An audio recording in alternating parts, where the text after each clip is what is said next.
What's going on, everyone? My name is Alex, and this is the No Coaster Podcast. Today, we're going to be breaking down UFC 306.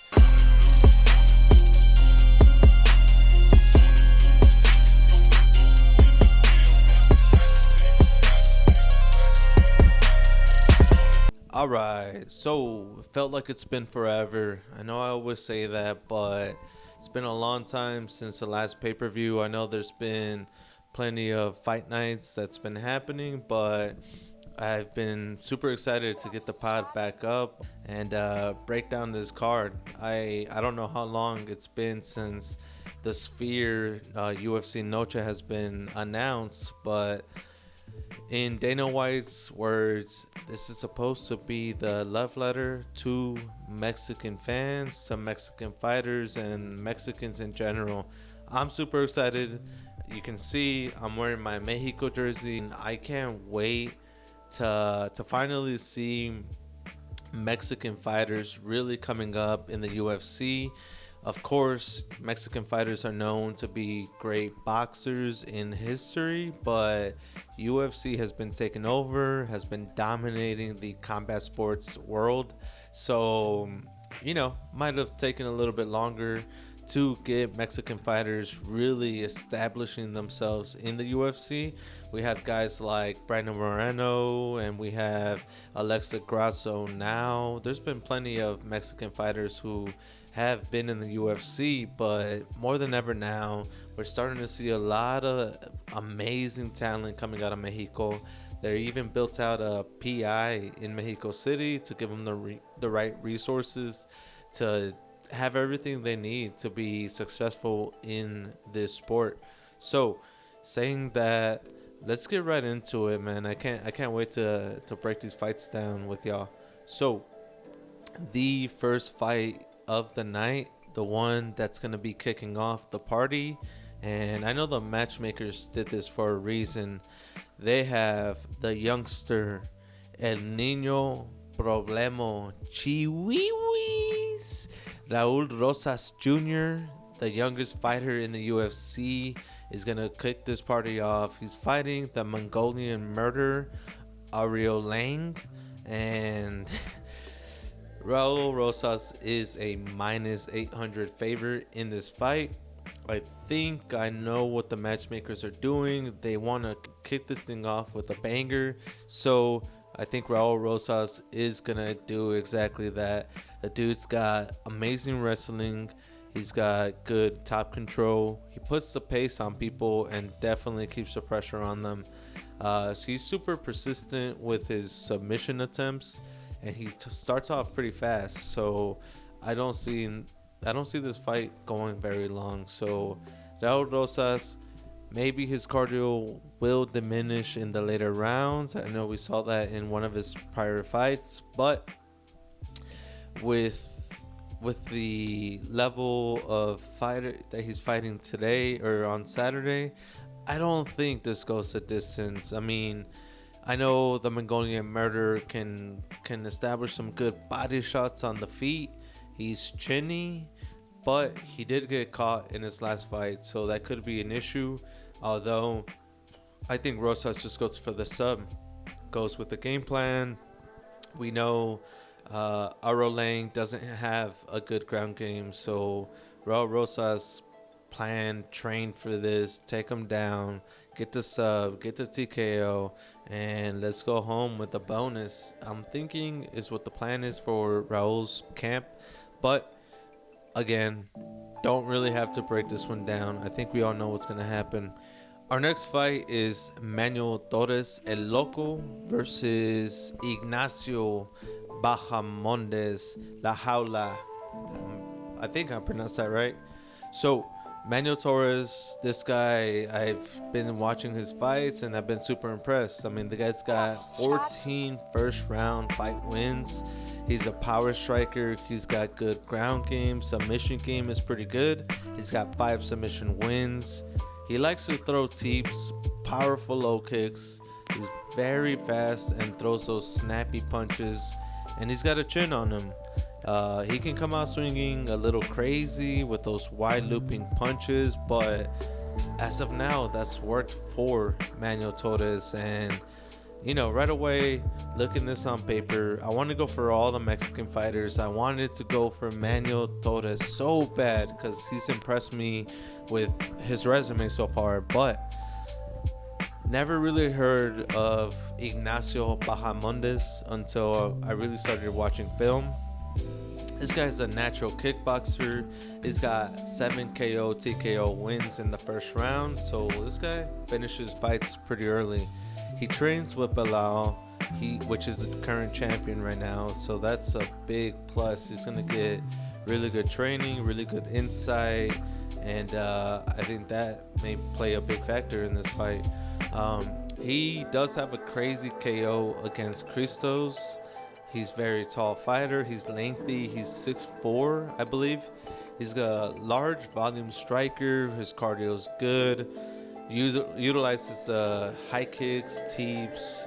Really likes to switch stances. And ultimately, this guy's a very polished fighter. I was very impressed with what I saw.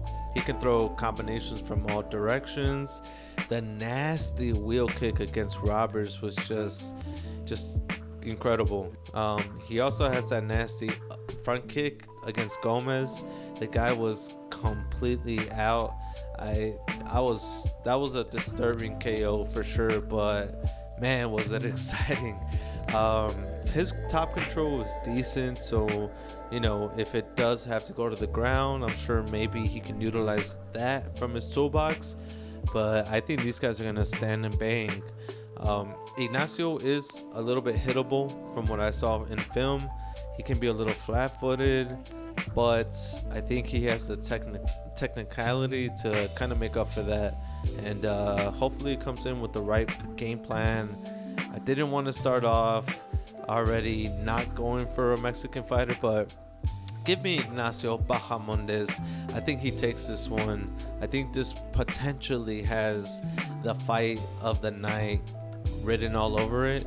All right, so we have the ladies fighting at the top of the prelims. This is the last fight in the prelims. Irene Aldana will be fighting Norma Dumont, the Immortal. And you gotta love Irene Aldana. I mean, her last fight against Hossa was a masterclass of, a mixed martial art fight. The fight was back and forth. Irene Aldana was picking her shots. She's naturally a high striking volume type of fighter. She really gets that high guard when she's boxing, and she is a natural boxer, which has fought many former champs as of recently and has lost to them, but still has that experience under her belt. She's got nasty body shots. She uses great hook punches. She even has a good submission game. So pretty well rounded, but probably not the best wrestling and struggles with grapplers here and there. She's an exciting fighter. She's dangerous, but she is 36 years old. She is getting a little bit older. Norma Dumont, on the flip side of that, she's nothing but a straight up grappler. And what I said previously is Aldana does struggle with grapplers. I think the way of win for Norma is her just controlling the fight for like 3 or 4 minutes every single round. Do I see that happening, especially with the crowd? I feel like the referees are going to be told that they need to kind of stay away from having fighters just lean on people or be on top of them without no activity. I think they're going to get them standing back up. They're going to be separating them, and that's going to play in the favor of Aldana. So Dumont, if she can't stay busy on the ground, can't hold Aldana on the ground, I really don't see Norma pulling this win out. I think Irene Aldana, I think she's got this in the bag. I don't think Norma utilizes her ground game enough to get this done. So give me the Mexican fighter, Irene Aldana, winning in a decision win. To kick off the main event, apparently this main event is going to have movies happening in between fights, is from what I've read in on social media. And so apparently they're supposed to be 90 seconds. It's supposed to be this very well directed movie chapters from like this really well known director that has a lot of Grammy awards. So it's been a lot of hype on the show. You know, the fights are one thing, but the event itself is supposedly the star. The Sphere is the star that night, and I'm very interested how they're gonna translate that with someone just watching that at home. I guess we're gonna have to see. But again, a lot of these fighters, they're probably not the most well-known fighters, but I think after Saturday, we're definitely gonna know these fighters for sure. So the first fight we have is Ronaldo Rodriguez, Lazy Boy, versus Ode Osborne, the Jamaican sensation. And let's start off with Ronaldo. 16-1 record. He's a straight scrapper. His chin holds up. He's never been finished in his career. He's a young fighter. He's got very good sweeps while on bottom, and he definitely can put on a beating if he's on top. Really good ground and pound. He's got good top game, good scrambles, and forces the opposition to work. So he'll put the pressure on his opponents. The only really downfalls I see, he's hittable. You know, he probably doesn't have the best defense. He'll trade a punch to get a punch in, and so that may put him in trouble and may get him KO'd. But like I said, he's super durable, so I think his chin holds up in this fight. In the presser, it was super emotional. It was so funny listening to this guy, man. Everything coming out of his mouth was just gold. He was definitely emotional in the presser. I don't know if that plays a factor in the fight, but there's definitely going to be a lot of emotions with all the fighters. I mean, like I said, this is a one-in-a-lifetime, one-of-one event, and it's going to take a lot of focus and concentration to not really be for the lights to not be too bright, you know, and to have these guys be able to still do their thing under those bright lights. So that's Ronaldo. Let's talk a little bit about Ode Osborne. This guy is super explosive. He's a really good fighter who's lengthy, but doesn't utilize his length as much as he should. He's known as a wild card, and he's known to be a quick starter. This guy either finishes people or he gets finished. He doesn't have any ground game. He gets subbed a lot, and his cardio is pretty iffy. All right, so I'm not too sure his cardio is gonna hold up. If he doesn't win early, I don't see him really taking this win. I think he might put himself in bad positions if that cardio does start to drain. He has a big weight cut to deal with. I know he struggles with that, and that does play a factor, of course. So, saying all that, definitely give me Ronaldo, TKO, KO win. I think he's got that Mexican spirit, that tenacity, that grit. I think he's gonna put on a show for everybody and definitely start off this main card with a banger. So let's move on. Next fight, we have Daniel Zellhuber, the Golden Boy, versus Esteban Ribovics, El Gringo. This card, or this bout, is going to be a good one as well. Sleeper fight. People probably don't know these fighters, but a little bit about Daniel. He's coming off a 3-win winning streak. He's lengthy with a crazy 77-inch reach. He has about an 8-inch reach advantage compared to his opponent on Saturday. Very technical striker. He's got good movement. He's accurate with his striking, and his jab is nasty. Really good takedown defense. He can fight from both stances, stays cool and collected, which is something that the high caliber fighters have within them, you know? If you can keep yourself calm, you're not maybe expanding as much energy, you're a little bit more clear minded, and you're in there using your skill set versus just kind of throwing just to throw. This guy has well timed flying knees that are dangerous. He can definitely put somebody out with the flying knee. And on the other side, El Gringo, he can land big shots. He's durable, and he will fight for your money. This guy's Argentinian, and he will be facing a Mexican fighter. But like I said, this guy will fight for your money because he can take a punch. He's got good head movement, which helps. He stays in people's faces, which is just crazy because this guy's a monster, you know? He'll just take it and he'll stay in your face. So, Zellhuber, very technical.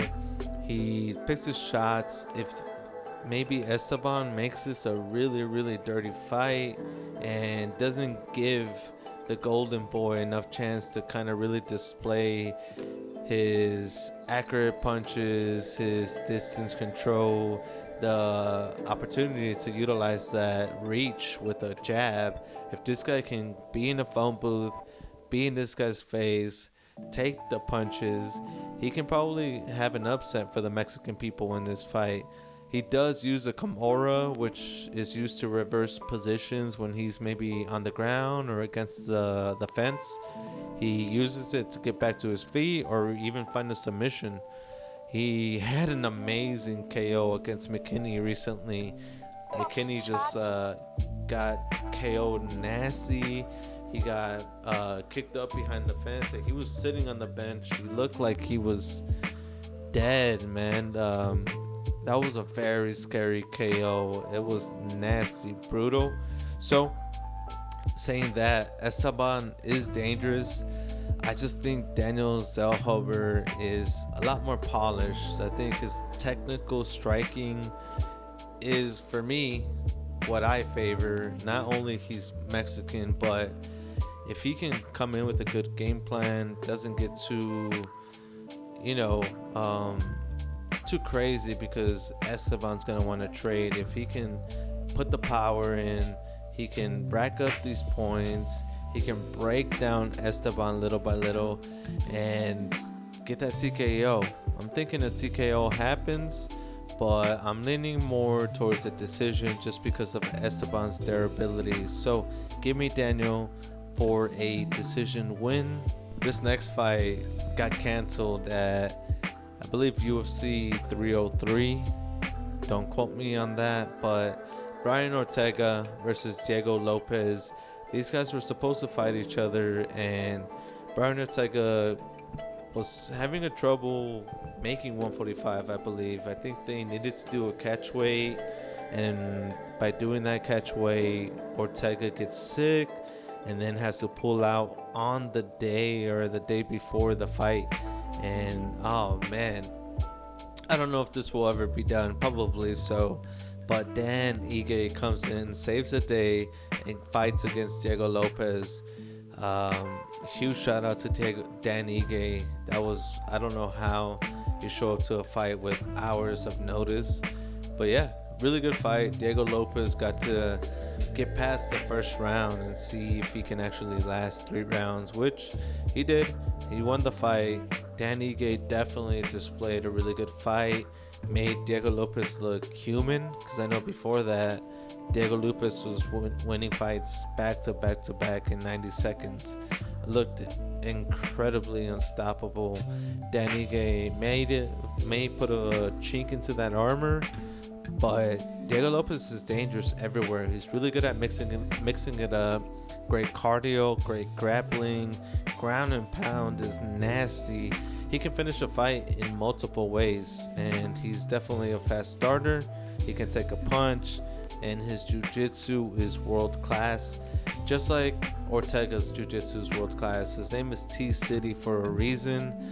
Ortega is getting a little bit older, I do know that, and one of the main things that I have trouble with Ortega is he's super injury prone and he takes a long break in between fights. Very, very amazing show out against Yair. I went against Brian Ortega in that fight. I thought Yair was going to take it. I did not think Brian Ortega's toughness would win that fight, but he is tough. Brian Ortega is pretty much known to take hits, stay in a fight, and grind the fight out, and then somehow come out with the win.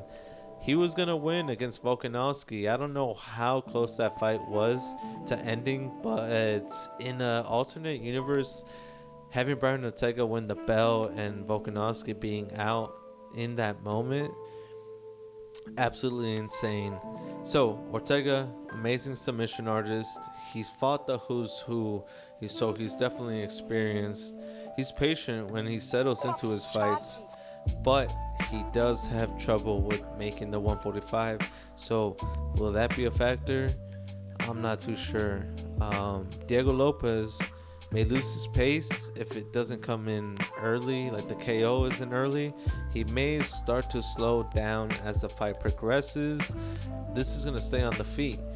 And I think Diego Lopez is the younger fighter. I think he's a little bit quicker. And I think he might stay more active than Brian Ortega. So for those reasons, I have to say Diego Lopez. Give me him winning I want to say TKO, but give me winning a decision win. I think the damage is just going to be too much. Ortega's going to take too many hits. Diego Lopez shows he can last 3 rounds. So yeah, again, Diego Lopez. I met this guy at the Fury event here in San Antonio recently. Really cool guy. I remember asking him, hey, are you going to fight in the Sphere? And he did tell me he was. He just didn't tell me who he was going to fight. But he was awesome, man. It was cool to talk to him. And I'm definitely looking forward to his fight. I know he does represent Mexico, even if he's Brazilian. But he does represent Mexico. So I'm not mad at going for Diego Lopez on this one. So give me Diego Lopez, decision win, and we move on to the co-main event. Alex Grasso will be facing Valentina Shevchenko, the Bullet. This is going to be the 3rd fight in their exchanges. So, first one, Alex Grasso won. I know she was kind of getting out-wrestled when Grasso was winning the fight on the feet, and Shevchenko's got that wrestling, she was able to control Alexa, but what gets her in trouble are those spinning attacks, and the spinning attack gives a back to the opponent. Alex Grasso is super dangerous. If she's got your back, she can definitely submit you, and that's exactly what she did to Valentina. So Grasso, amazing boxer. She can connect well with accurate power shots. Her jiu-jitsu is pretty good. She's dangerous on the back. She's currently in her prime. She's not, I think she's like 32. So she's definitely not on her way out. She's still got several good years in the UFC, in my opinion. But the Bullet, she's already touching 36 years old.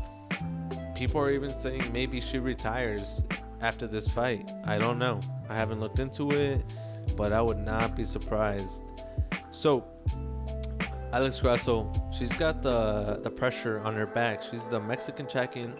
She's the Mexican champion of the night. Will the judges favor her? Will the pressure be too much for Alexa Grasso? Will Valentina just go in there and absolutely demolish Grasso? I don't think so. Valentina does bring to the table amazing kicks. She's been a champion for like 7 years, it seems like, fighting the best of the best, the Ruby Queen. She's a bigger size. I think she's physically stronger than Grasso. And she's really good at adjusting, and I think the adjusting comes in from all the experience she has. She can adjust in a fight. That's exactly what she did against Grasso. Um, I'm not gonna lie, I love Grasso, but she did not win that second fight. There's a judge that gave Grasso a 10-8 round, which made this bout tie. And if it wasn't for that 10-8 round, which clearly wasn't a 10-8 round, Shevchenko would have been champion right now and it would have been 1-1. So I'm going to say that these girls are 1-1 and this fight is going to settle who's the best.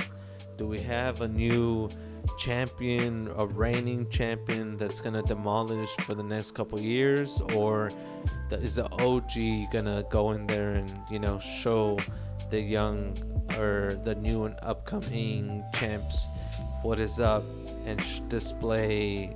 She's always there to like prove a point. If she wants to strike someone, if she wants to wrestle them, she's gonna do it. Like I said, the adjusting in her game is absolutely something to consider. So she needs to watch her spinning attacks, but of course I gotta go with Grasso on this one. Alexis Grasso's boxing is just insane. Watching her footage and how those combinations just are pouring out of her, man, it's a really nice thing to watch. It's super exciting. Shevchenko's gonna give her or a run for her money, but I think Grasso's gonna pull out that boxing. She's gonna hurt Valentina, and I think she wins in a decision win, straight up points and damage. Give me Alex Grasso. Alright, so we get to the main events. We have Sean O'Malley, Sugar Show versus Merab Dvalishvili. Alright, so, man, this one, I kept going back and forth. I kept saying, man, Merab, I can't not see him controlling Sean. Like Merab's got insane statistics. He has a fight where I think he shot 50 times in one single fight. He's got 46% of his fights he's in control time positions, and 87% of the time he's winning those encounters. So this guy's always bringing people to the ground. He's relentless, he's persistent, his wrestling's amazing, he's got the gas tank, he utilizes his hands to keep his opponents guessing. He'll use trips, single legs, double legs, ankle picks. He's just making his opponent guess left and right. Like, you don't really know what's going to happen or how Merab is going to take you down, but he's going to take you down in some fashion. So his ground and pound is dangerous. Sugar Show needs to watch out for that. But I think Sugar Show does a really good job of popping back up. I think he's going to keep popping back up in this fight. If he gets held along the fence, I think the referees are going to stop that. They're going to separate them. And we all know Sugar's the fastest striker. He's super slick. He's got very good lateral movement. He's fast. And he uses his feints really well. So the feints keep the opponent guessing. He sets shots up. He was able to knock out Aljamain Sterling with that nasty right. And I can see that happening here. I wanted to go Merab. The clear, easy way, I think, to say this fight goes, is Merab controlling Sean O'Malley. Now, Sean O'Malley, he is injury prone maybe. I know he's had ankle issues, and last time he had some rib issue. I'm not too sure exactly what the issue was, but against Aljamain, he was not trying to grapple with him. So I'm hoping Sugar is healthy for this fight. I know he's super big on the science behind recovery and fitness. So if Sugar comes in healthy, I think he can get this done. I think he can KO Merab, and then this is probably going to be the thing that skyrockets Sugar to maybe not a Conor McGregor level, but Sean O'Malley is gonna have a lot of options after this. He's gonna have so many big names at his disposal. Who knows if he goes for a double belt? But he's definitely gonna be fighting good fights after this, and he's just gonna keep exploding and getting more famous and getting more popular. So really want Sean O'Malley to win this one, but not only do I want, I think he actually can win this. A lot of people say he did lose a Yan fight, including myself. That was a very, very tough fight against a former champion, but Yan's got really good boxing as well. I don't know if Merab is in the level of a Yan. Merab's gonna be maybe more one-sided, and I think Sean's been training his ass off, just non-stop, avoiding takedowns and popping right back up. The takedown might be completed, but he's gonna pop right back up, and if he's on his feet, Sean O'Malley, we know, can finish a fight or at least put a lot of damage into his opponents. So Merab's gone rocked by Marias and Cejudo, so he does get rocked. Sean O'Malley, for his weight class, can rock people. So, man, I can't think of a better way to end the night with a Sean O'Malley KO finish, TKO finish. I can't see Merab just controlling him for 5 rounds on the cage and the ref not doing anything about it and the crowd not going absolutely insane that that's happening. So maybe Sean O'Malley has a little bit of an advantage in here, but you never know. A fight's a fight. It only takes one. And that's it. So give me Sean O'Malley on that one. And we said by KO, TKO. So just a couple things. We talked about the Sphere. I want to rank this card an 8 out of 10. I think it should be a 10 out of 10. It's just these fighters maybe aren't the most well known, and I think after Saturday, once these people do what they do, I think if you look back at this card maybe 2 years, this might be a 10 out of 10 card, honestly. So that's it, guys. That's all my predictions. I know that I'm probably pretty biased when it comes to this card. It is what it is. I don't care. I'm going with my heart, but at the same time, with, like, for example, that Bahamondes, I had to go with the logic on that one, and I just think all Mexican fighters have what it takes to win all of their fights. I'm definitely gonna be watching this fight. I'm super excited, and that's it. Let's go ahead and close this podcast out. I appreciate you guys listening to the pod, and it would really help if you guys subscribe, like, comment on this video, and we'll keep them coming. You know, this is only the beginning. We haven't even hit 10 videos yet. So I'm hoping to do this for a long time. I'm hoping to get better at this, and super excited for what the UFC has in store for us in the near future. I know the end of this year is going to be full of exciting fights, so y'all watch out for the podcast coming out. Until then, I'll see you guys. Take care. Let's go, Mexico. We got this. We might not have it in soccer, but UFC might be our next best sport. Who knows? All right. Peace, y'all.